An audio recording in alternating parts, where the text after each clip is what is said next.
Spring is a time of year where you might catch the fish of a lifetime. It could also be the time of year where junk fishing is the norm, and it can also be a time of year where you have to be looking at them in order to compete in those tournaments. In today's video, I'm going to talk to you guys about 4 of my favorite baits to fish in the spring. So if you want to learn how to catch more fish this spring, make sure to watch the video all the way till the end.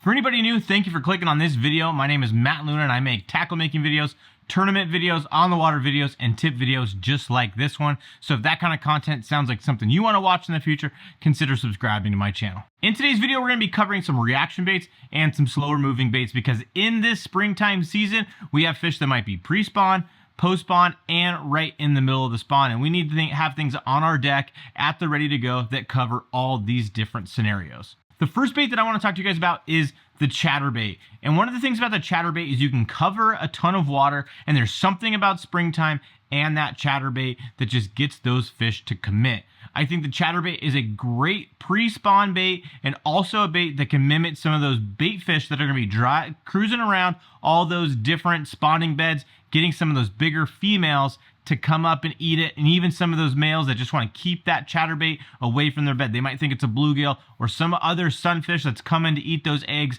off of the bed. And even those post-spawn fish that are going to be covering and protecting some of those fry are going to want to eat that chatterbait as well. I think that vibration gets them to key in on it. I think it gets that fry to be scattered about, and I think it just gets those bigger female fish ready to eat because they don't want that thing around their bed. In the pre-spawn, I think it's just a good meal that those fish are trying to eat before they go and lay those eggs, because when they're going to spawn, they're not wanting to eat. When we catch those fish on the beds, it's because they're protecting the bed, not because they're hungry. So a chatterbait is a key bait. And the things to consider when you're throwing the chatterbait is color and trailer. I like to throw green pumpkins and bluegill imitating colors around the spawn. I think that those do very well around the spawn because those bluegill will come up on the beds and the bluegill will try to eat those eggs. So those bigger bass are going to want to get that bluegill away from their spawning beds. I think trailers are very, very important when it comes to the chatterbait, and the different styles of trailers keep that chatterbait either higher in the water column or lower in the water column.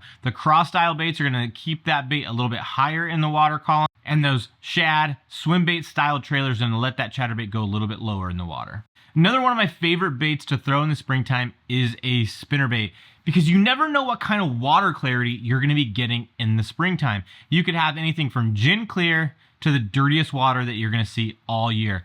We get a lot of rain here in California in the springtime. It's probably the wettest time of year for us. That winter into the spring transition is when we get a lot of rain, so our lakes can be muddy. The California Delta is completely muddy the last time I was up there fishing, so the chatterbait and the spinnerbait really did their thing in those spring dirty water conditions.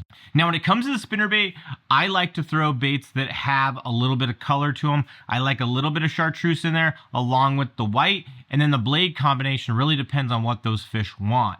You have willow blades, Colorado blades, Indiana blades are the most popular, and those different blade styles produce different levels of vibration. The willow blade is going to put off the least amount of vibration, while the Colorado blade puts off the most vibration. And then in the middle, you have the Indiana blade. The Indiana blade still is going to give off a lot of vibration, but the Colorado definitely has the most. Now, those 3 different blade styles are also going to affect how deep that spinnerbait runs. The willow leaf is going to give you the deepest running bait, while the Colorado is going to give you the shallowest running bait. Now, something else to keep in mind with the spinnerbait is the orange or red kicker blade that a lot of guys like to throw in that dirty water. A lot of times they'll be throwing a white spinnerbait and they'll have an orange or red kicker blade. If you have that dirty water in the springtime, you might consider running one of those spinnerbaits that have that orange or red kicker blade. Some places in the country, you got to have that one or you're not getting bit. So as for me, my go-to combo when it comes to the spinnerbait is going to be a Colorado willow combination. I have a bigger willow and a bigger Colorado on that blade, so I get a lot of vibration. I also look for spinnerbaits that have a little bit thinner wire on that spinnerbait because I really feel like it gives the most vibration. I'm going to sacrifice durability for extra bites. So as you can tell so far in this video, the springtime revolves all around the spawn. And when it comes to the spawn and fishing tournaments, sometimes those tournaments land directly on the spawn. And if those fish are on beds, you have to be bed fishing or you're going to flat out get your butt kicked. I've tried to not bed fish during the spawn and I got absolutely smoked. So when it comes to bed fishing, you have to have a good pair of sunglasses, and Waterland has just come out with a brand new frame called the Bed Fisher. The Bed Fisher has full sides all around the side of the sunglasses, so it's going to keep out the most amount of light possible. It's also got a big size frame, so it's going to not allow a lot of light to penetrate underneath or up above where your hat's going to be. And these things have a specific lens color designed specifically for bed fishing. It has 2 unique lens colors for this Bed Fisher frame. So if you're going to be out there and you're going to be bed fishing, you have to get a pair of these Waterland sunglasses in the Bed Fisher frame. Head over to the waterlandco.com website and use discount code LUNA15. It's going to save you 15% off. Again, that website is waterlandco.com and use discount code LUNA15. So I hope this video so far has been very helpful for you guys, and if it has been, make sure to hit that like button and drop the subscribe and turn on those notifications so you guys can see more videos. And we still have 2 different baits that I want to talk about coming up next. So I just talked about sight fishing when I was talking about the Waterland Bed Fisher frames, and that leads me right into bed fishing specific baits. And that could be a bait like a beaver style bait like the 6 cents prawn, the stroker craw, which is kind of like a creature bait, double tail grub style bait, and then you have the 6 cents bongo, which is a blend of those 2 different style baits put into one. And when it comes to bed fishing, you're going to want to play around with the colors, especially. Sometimes you need something natural. Sometimes you need something that you can see. So sometimes that could be a green pumpkin, a black and blue, and other times it's going to be something super bright like a white or an orange or a pink, just something that you can see so that way you can pitch it out onto that bed, drag it back over, and find that sweet spot. Because a lot of times when you're bed fishing, there's a sweet spot on that bed that will get that fish to strike. And a lot of times when I'm going to be bed fishing, I'm going to have those creature style baits set up on a Texas rig with a 6 cents pitch black tungsten weight. The size is going to be dependent upon how deep that bed is, but a lot of times I'm going to go with the lightest amount of weight possible. 1/8, 3/8, quarter ounce, something light so it doesn't make a lot of splash going into the water, and it's going to just help everything look a lot more natural.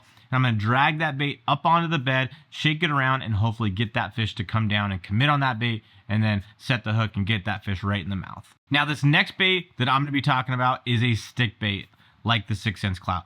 The 6 cents clout and stick worms in general are one of the best baits to be throwing in the post spawn. You may not catch the biggest fish of the year in the post spawn, but a stick bait around those fry, you're going to get a lot of bites, and it's going to be a really fun day out of the water. Probably some of the most productive and highest quantity of bite days are in that post spawn where those males are protecting all that fry. You can catch 20, 30, 40 fish a day, throwing that stick worm out there, letting it slowly sink down there, and you're going to see that line just kind of tick off, and then that male has that bait, and you're going to set the hook. Now, if you cast a little bit deeper out on some of those first hard pieces of structure off the bank, now you might get some of those bigger females to commit. So it is a bait that you can get some of those larger bites, but a lot of times when I'm going out and I'm just trying to catch a lot of fish, we'll throw that stick worm right around that fry, and you're going to get bit a lot because there's a lot of fish up shallow protecting that fry right off of the spawn, and the stick worm is a great way to catch a lot of fish. So I hope this video provides you a lot of value on how to catch fish this spring. If you want to watch another video where I'm catching fish in the springtime, make sure to click on the video that's on the screen right now, and I'll see you guys in the next video. See ya.